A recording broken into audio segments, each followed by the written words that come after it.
नाज़रीन हेडलाइन समाजी खबरों की शुरुआत कंदासीं। हिन अहम ख़बर सां कराची के मुख़्तलिफ़ इलाक़नि में पुलिस सां मुक़ाबले में 4 हथियारबंद मारिजी विया आहिनि।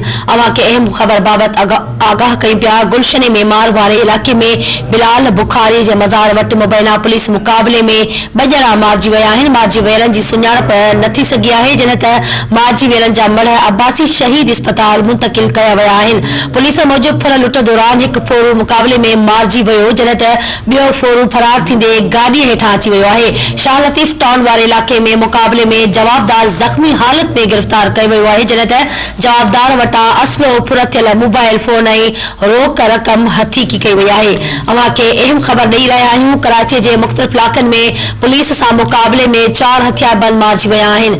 गुलशन में मार वारे इलाक़े में बिलाल बुखारी जे मज़ार वटि मुबैना पुलिस मुक़ाबले में 2 ॼणा मारिजी विया आहिनि। अवां खे आगाह करे रहिया आहियूं। मारिजी वियलनि जी सुञाणप नथी सघी आहे। मारिजी वियलनि जा मढ़ अब्बासी शहीद अस्पताल मुंतकिल कया विया आहिनि। अवां खे अहम ख़बर ॾेई रहिया आहियूं। पुलिस मूजिब लुट दौरान हिकु फोरू मुक़ाबले में मारिजी वियो आहे, जॾहिं त ॿियो फरार थींदे गाॾीअ हेठां अची वियो आहे।